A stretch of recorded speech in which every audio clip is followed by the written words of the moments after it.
So it's a great pleasure and honor to meet today Mr. David Roberts to talk about the role of government in boosting the entrepreneurship ecosystem of Indiana State. Mr. David, good morning.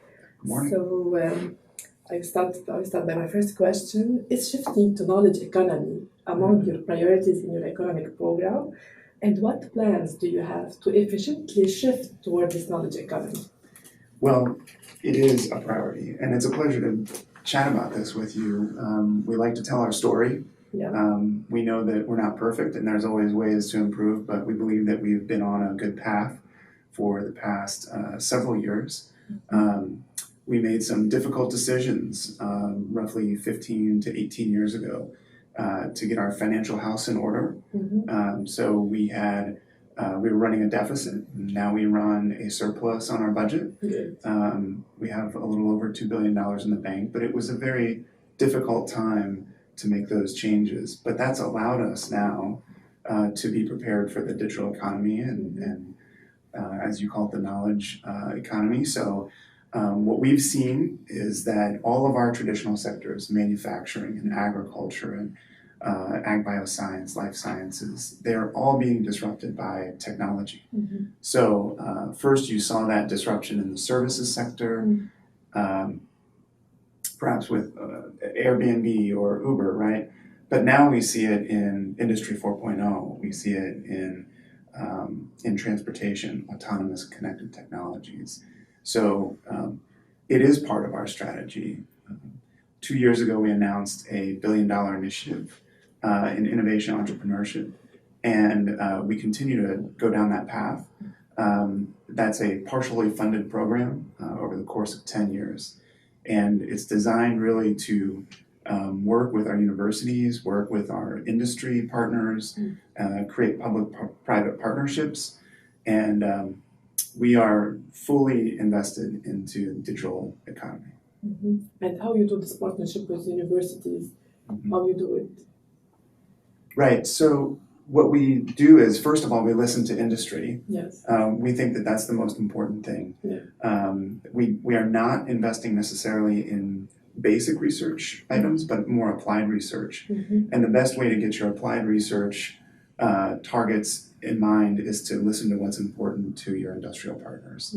So when we see a trend developing, such as in cybersecurity, what we'll do is we'll work with our cybersecurity companies that are already here, understand what's lacking in the support network, what kind of projects they would like to see develop with academic partners, and then we convene. So we use the influence of government to convene the parties, and then we define an outcome, and we typically like to define what physical resources are needed that we can invest in. We don't generally invest in a lot of person's time. We invest in the hard assets, and then we allow the companies to invest the people. Great.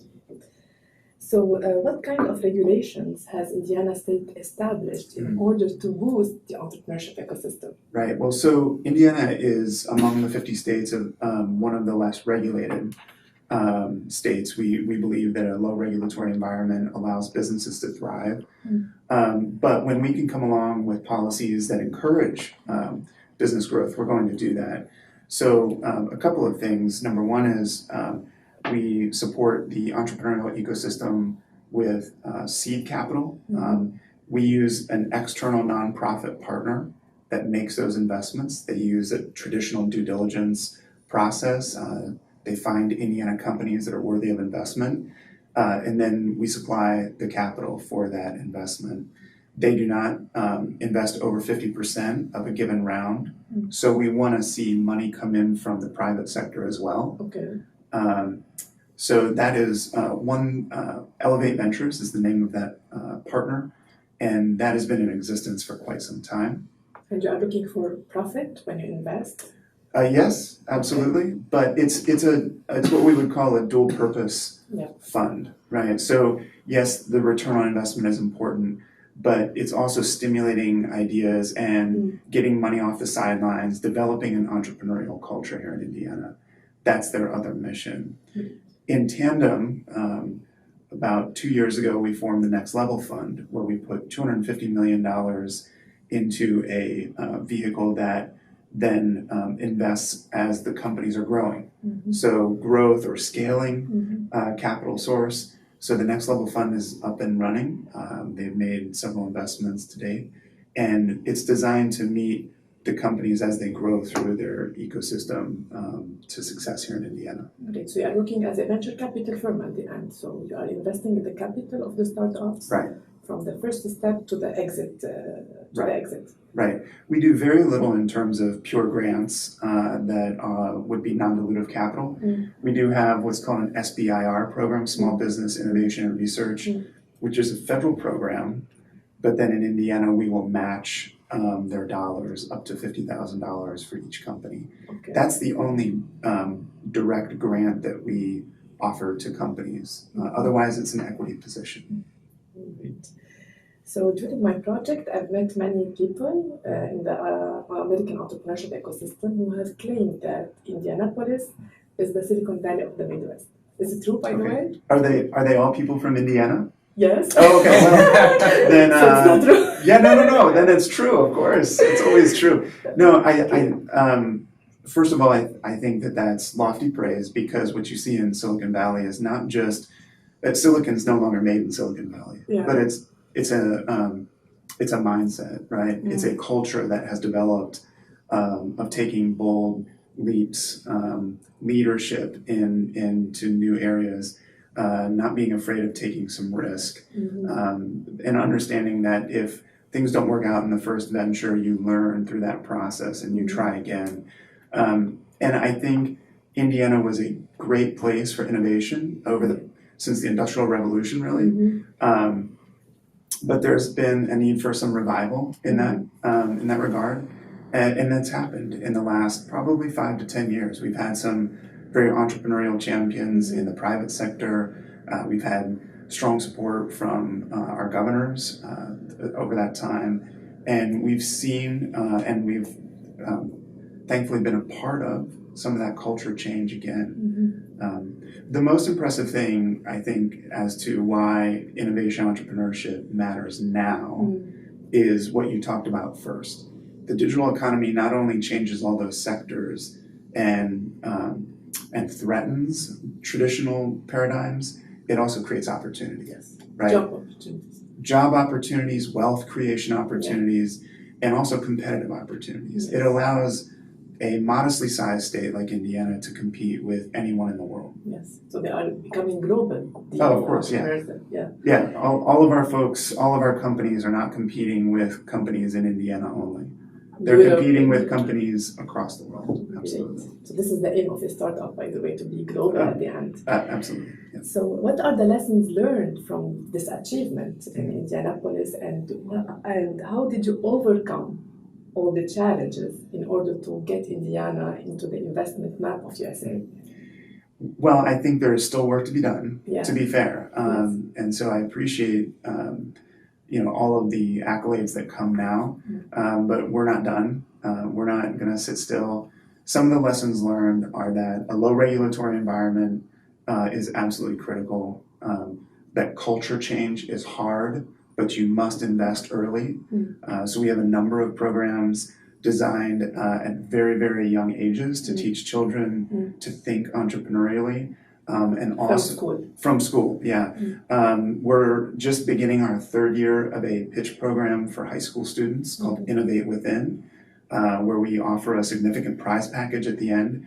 But these kids are building a business plan, they're pitching the business plan, and then what we believe makes ours different than some others is that we have a coach that mentors them for 3 months afterwards to help them actually execute their business plan. To implement their ideas. Absolutely. The second thing is that the governor made us one of the first 7 states to institute computer science requirements. And computer science classes are essentially like teaching English.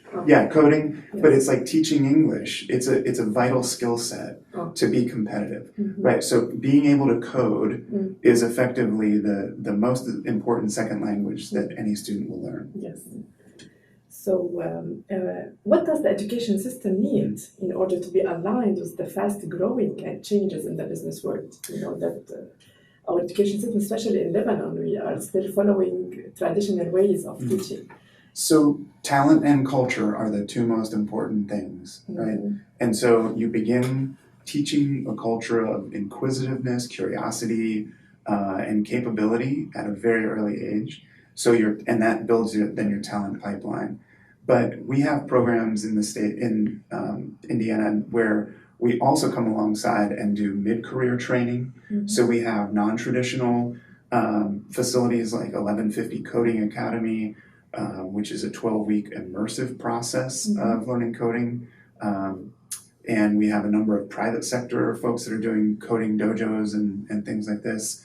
But it's not just about coding. It's about meeting the skill sets that are required for Industry 4.0, for example.